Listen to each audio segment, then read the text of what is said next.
Welcome to the Wolverine Confidential Podcast. I'm Andrew Kahn. I'm Ryan Zook. And I'm Aaron McMahon.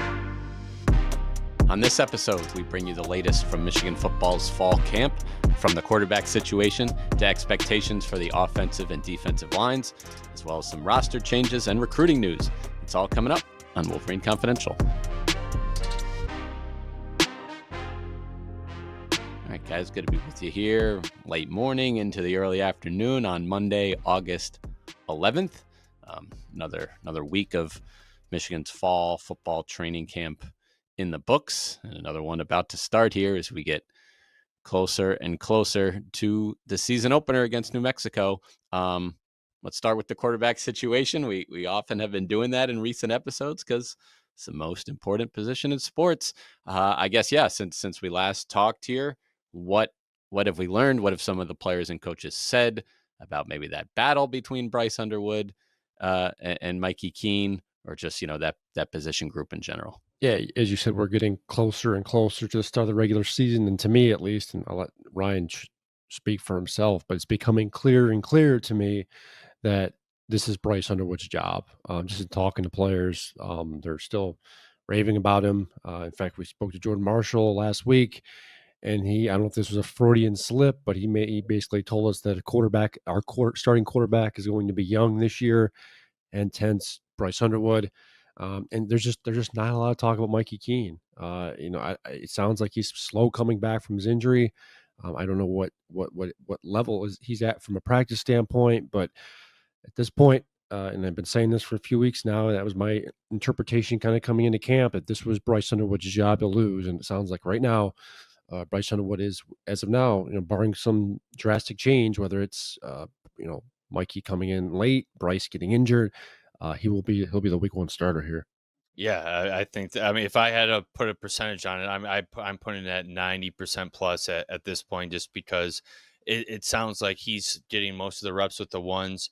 TJ Metcalf also spoke on last week as well, and I asked him, what's the biggest difference with the offense when Bryce Underwood's behind center and Mikey Keene, and he's like, well, we've really only faced 3 quarterbacks in live practices, and Mikey Keene was not one of them. So it sounds like he's been a little bit slow ramping back up to full speed.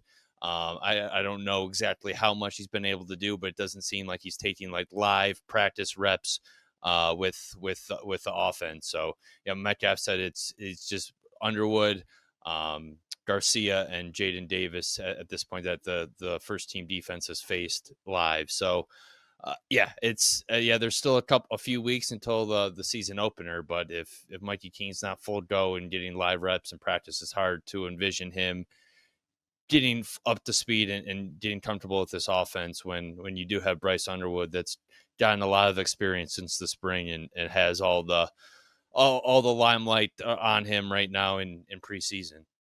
And that's just it too. We're less than 3 weeks away from the opener, but we're really 2 weeks out from game week, and that's when you want to have your starting quarterback named going into that first Monday practice, where you're preparing for the opponent, getting everything down, getting ready for walkthroughs, et cetera, et cetera. You want to name no later by that Monday. Now, Michigan has, they have pushed the envelope a little bit in years past with Jim Harbaugh, but the time is ticking here for someone else to step up and win the job. And if no one's clearly close, I think they're going to have to give this one to Underwood. So, we'll see what comes out. We're supposed to talk to Sharon more at some point, probably in the next week or so. We'll maybe get some more clarity on it. I don't know. But just, again, talking to the players, you don't even really need to talk to the coaches. Talking to the players, you can tell, reading between the lines and just gathering intel based on what they're telling us or not telling us, who's going to win this job. Yeah, I was going to ask. 2 weeks from today, as you said, that's game week. We'll talk to Sharon Moore in his official first press conference leading up to a game. Would you expect him to name the starter then and there? If not, maybe, like you said, sooner? I would think so, just from a morale standpoint. It's one thing to tell a team behind the closed doors and come out in public and say, well, we're not ready to say blah, blah, blah. But I think he learned from last year in terms of just identifying a starter and running with them. I think that's probably the best move. So I would expect them to come out. I don't know if it's going to be that Monday, a game week. It could be sooner. I don't know. Jim Harbaugh, had his time, in previous years where they had no problem naming someone early on. I can remember Shea Patterson being named relatively early, but there were times where they let it go, and there were times where it legitimately was a contest behind the scenes, and there were times where I think they just didn't necessarily want it out there. I expect it to come out at some point here, whether it's a Monday of game week or sometime next week. I guess I don't know. It's hard to say at this point. Aaron, and correct me if I'm wrong too, but wasn't there at some point last year where Sharon Moore like said to the media that like they were making a quarterback change, and then we got like players right afterwards and like asked them about it, and they were like, "Oh no, we haven't been told that." Like they were completely caught off guard too. So they might, yeah, Sharon might try and avoid that this year and just get out ahead of it and tell the team first, and then maybe tell the media. But I mean, going into the I mean, if you had to ask me in the spring, I'm thinking, yeah, Mikey Keene, if he's healthy, no matter who starts the first game, that both were going to get significant or at least some meaningful reps.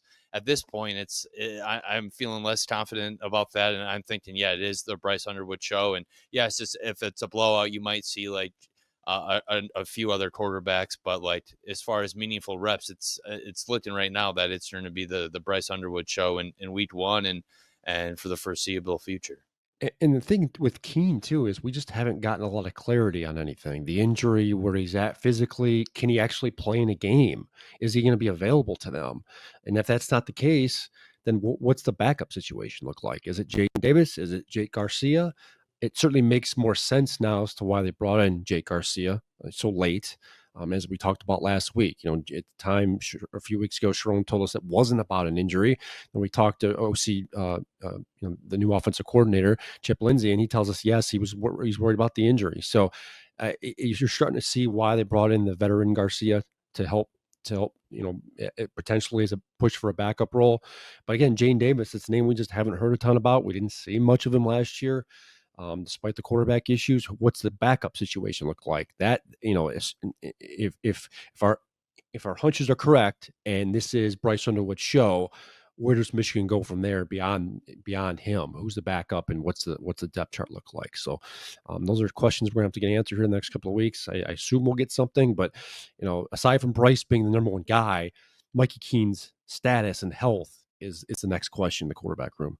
It seems like it's a lot of like deja vu with Jack Tuttle last year with Mikey Keene this year. I don't know about you guys, but that's kind of what the vibes I'm getting heading into this season. And it's legitimate, right? And they were kind of both brought in for the similar reasons. Right, Tuttle was an experienced quarterback, someone they could lean on. He'd been a roster before. They felt like they could fall back on him if their guys last year didn't pan out, and it didn't really happen. And same thing with Keene. He was brought in. We all thought to at the very least push Underwood for the starting job, if not win it. And now he's just not really available at all, which, if you're a coach, you got to be disappointed in that. But again, we haven't gotten a ton of clarity on what they knew, when they knew it, what happened. Is this a new injury? Is this something that popped up? What is it? Is it keeping him from throwing the football? Like there's just so many unanswered questions with Keene at this point. But again, as I said a few minutes ago, it goes back to the original point of them having to go back into the transfer portal and add Jake Garcia so late like they did. It's not necessarily a bad thing for Underwood's development here in the spring to be getting more reps. If he was maybe going to win the job anyway, now he's out there more. But yeah, I think like you say, the bigger issue for Michigan as a team is then going forward once the season starts. Yeah, if some should happen to Underwood, either injury or your performance, yeah, who are you turning to if it's not if Keene's not available? I mean, I think the names, but they're just not as proven. Not that Keene has done it on the Big Ten stage yet either, but still a little more productive overall at that position in his career.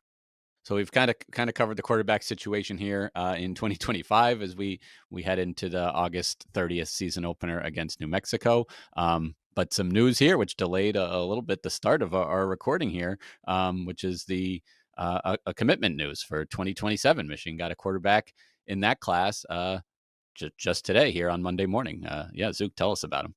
Yeah, I mean, huge news for Michigan on the recruiting front, landing a verbal pledge from Peter Bork, a four-star quarterback out of Tabor Academy in Marion, Massachusetts. And yeah, this continues a run of 4 straight cycles where Michigan gets a quarterback in the top 10 of the national rankings top 160 overall. And Bork's checking in at 75, and he doesn't play elite competition in the New England area. But I mean, I watched a little bit of his highlight tape before we jumped on the pod here, and it's like, man, this guy can absolutely sling it. It's fun watching him kind of run around the pocket and throw on the run and throw without his feet planted, and he's still getting a ton of zip on the ball, still accurate. He's described as like a pocket passer, but it's like, man, I don't know what I saw on his highlight tape. It seemed like he's really confident throwing the ball on the move as well. So very intriguing prospect. He's a little bit older. You were classified from 2026 to 2027, so we'll give him a little bit more time to develop in high school. But yeah, definitely an intriguing prospect at a very important position for Michigan. So now we've got, obviously, you got a very young quarterback freshman in Bryce Underwood, number 1 in the class here for 2025. And then, yeah, remind us about next year and then kind of what the room will look like maybe down the road when Bork actually arrives on campus. Yeah, they got Brady Smeedle in 2026. Definitely more of a pocket passer. The key thing for both these guys are listed at 6'4" or above. Definitely, Smeedle 6'5", 205 pounds, out of Newberry Park, California. He's fallen a little bit in the rankings since he committed, down to 157 overall. But yeah, definitely a guy that has a ton of arm talent. When I spoke with his coach, who's also his dad, a few months ago, it's like, yeah, he was playing on like a bad ankle for his entire sophomore year, and junior year he was a little bit healthier, and really improved his rushing numbers and his mobility. So we'll see how he has. I mean, he's put up incredible numbers in 3 years as a starter.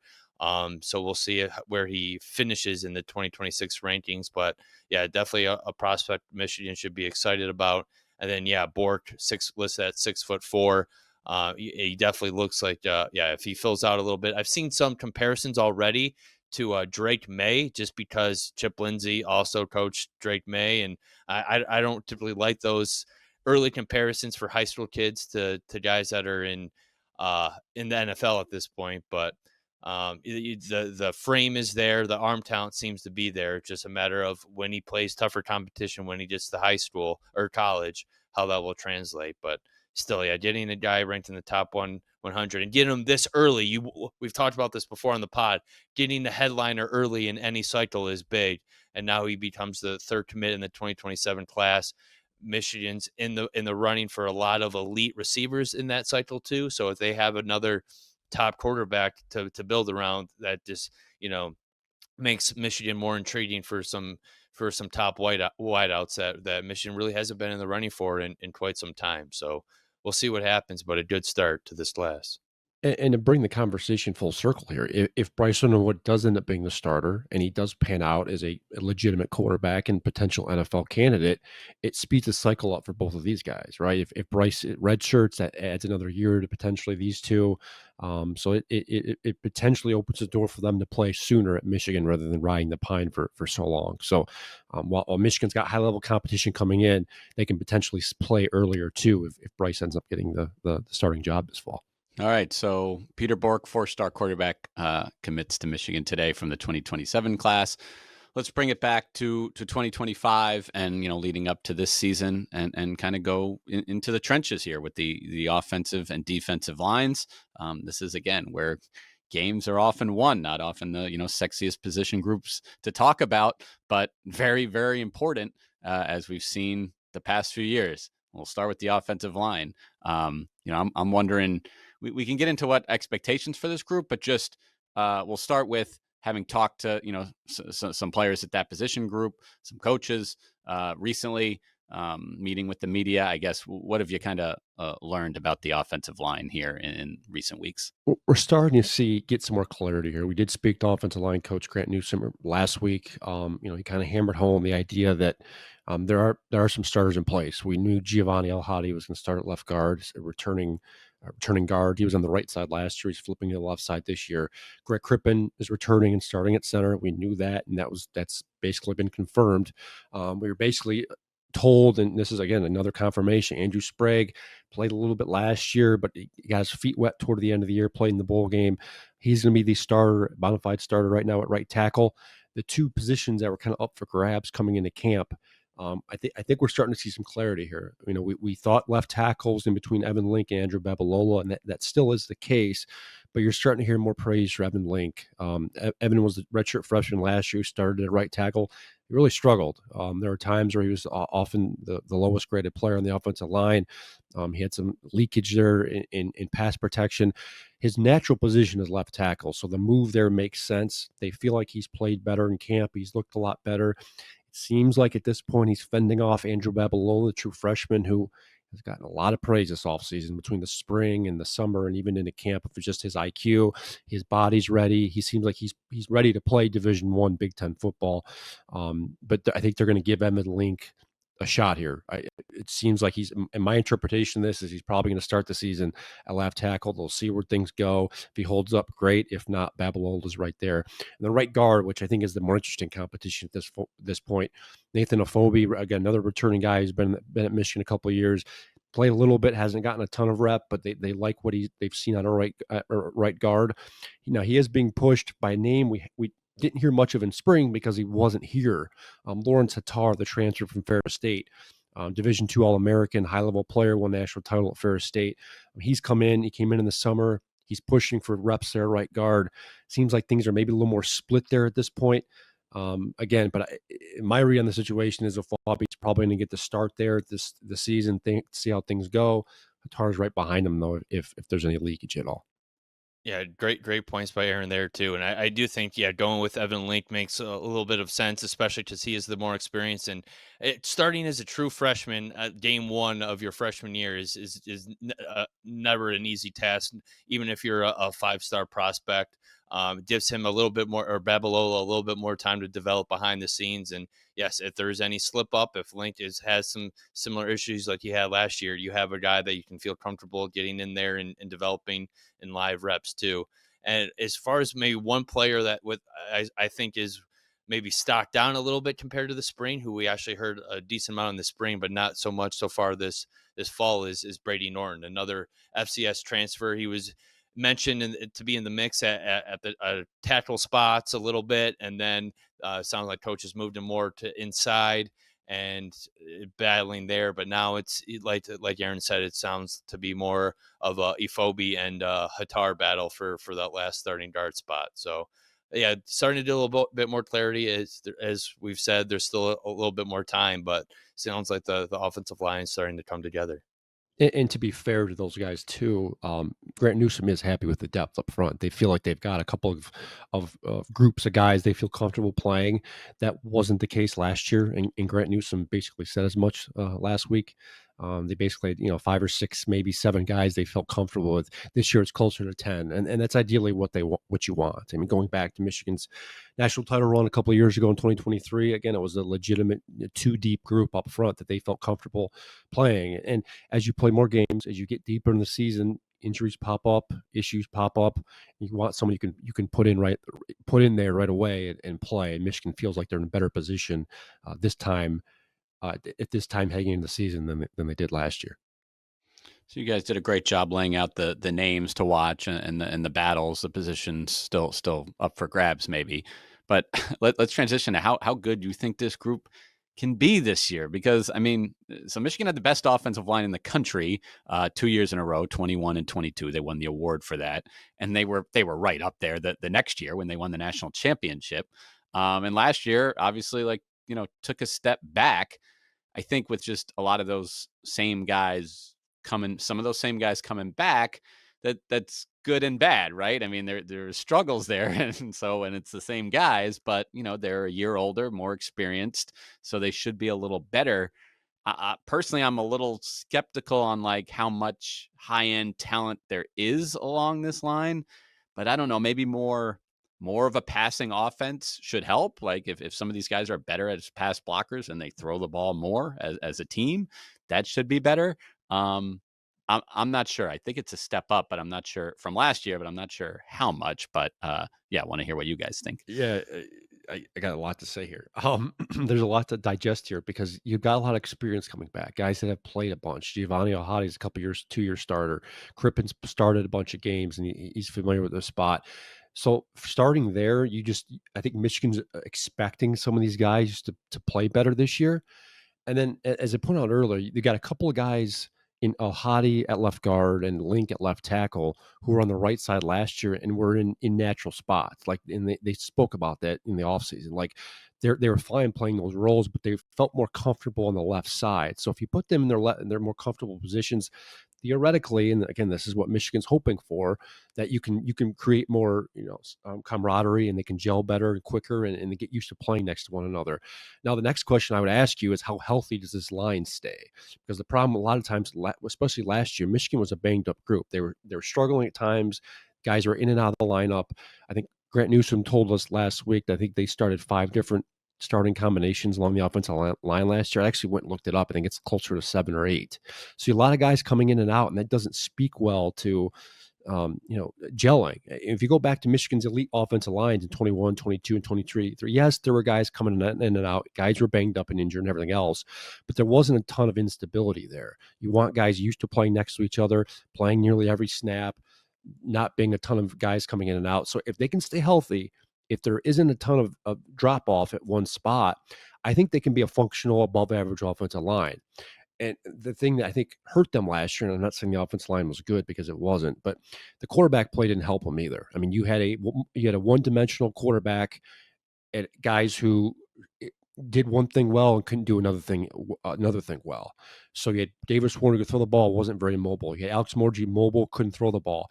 I think Bryce Underwood, again, we're assuming he's going to be the starting quarterback this fall. If they can unlock his legs and open things up, and he's shown he can be an above average functional passing quarterback, and we expect him to be that, I think that would make the offensive line look better as a whole. It all comes down to the C word too, and that's confidence. If you're protecting a quarterback like the line was last year, and you feel like you have to be perfect, and if you have one slip up, it's either going to be lead to a sack or a play for no gain or like just or a turnover, something like that, just because the offense didn't play with much confidence last year. But if you have a guy that, if I maybe had a little bit of a mistake, but Bryce is mobile, he can maybe evade the pressure a little bit, still make the play. Okay, on to the next play. We still had positive yardage. Let's go. Like, you don't get down on yourself as much. And that's what Grant Newsom said too. It's this group is playing a lot more confident in the fall, during fall camp and over the spring too. And I think a lot has to do with having better options behind center as well. And they did play better later in the year last year, right? I mean, I know that offense didn't exactly light it up in the wins over Ohio State and Alabama, but they did hang 50 on Northwestern the week before that. And, I don't know. I feel like there was some reason for some optimism maybe heading into this year anyway. And now with some of these other factors you mentioned, you can maybe expect a step up there. On the other side of the ball, the defensive line, what has kind of been the news, from about that position group here recently? Not a ton of news. I mean, it comes down to the unit's cooking. I mean, we've heard a lot about the depth up front this year. They're going to lean on basically the 2 groups of guys at edge and in the interior defensive tackle, and they like what they have so far, right? Like, there's been a lot of hype about Derek Moore and TJ Guy. They're expecting big things from both of them. We saw Guy kind of break out last year. I'm high on him. I think he can have a really good year. He's an explosive guy who can get to the quarterback. Question is, can Derek Moore kind of duplicate what he did a couple of years ago when, we all thought he was going to have this breakout year last year, and it never came. Part of it was you had Josiah Stewart on one side. Part of it was Derek Moore. Turns out, I guess he was dealing with an injury at certain points last year that slowed him down. By all accounts, he's healthy and ready to go. And if Michigan, if Michigan plays how I think they want to play defensively, and with Wink Martindale's DC, that's a lot of blitzing, a lot of pressure, everything else. It's going to open up opportunities for guys on the edge. Their backups they really like. Cam Brandt's name has come up a ton. They're treating him as a 3rd starter, so I think you're going to see him get into the game a lot. And then the interior. I mean, we've heard a lot of the names all spring and summer. They've really got like legitimately 5 or 6 guys they feel comfortable with inside. They brought in a couple of transfers they like a lot. They're going to split a lot of reps and give those guys a breather here and there. And it's a departure from last year, right? Like we knew Kenneth Grant and Mason Graham were going to play a lot. They were very good, and they were counted on a ton. I mean, they were averaging 40 to 45 snaps a game, which is a lot. It's above average for a defensive tackle. You don't want your guys inside playing that much because in theory it slows them down and opens things up for the opposing offense. So I think, and we've talked about this before, but I think this defensive line could be just as good as it was last year, if not better, just based on the depth they have. They just have more bodies to absorb more blows, absorb more snaps, and I think Michigan feels really good about the group coming into the fall. Yeah, I feel like we're going to see similar rotations to like the 2023 national championship team, where it's just like guys coming in and producing. And it's like I remember that year, everyone was like, "Yeah, like we're healthy, like it's the end of the season, but we're healthy," just because they were rotating so many guys in, and it just they just kept coming in waves. And I think with the depth this year too, it's not going to be like last year where you have Mason Graham and Kenneth Grant playing 45 to 50 snaps a game. You're going to be more balanced and it should help the team stay healthier in the long run and remain productive.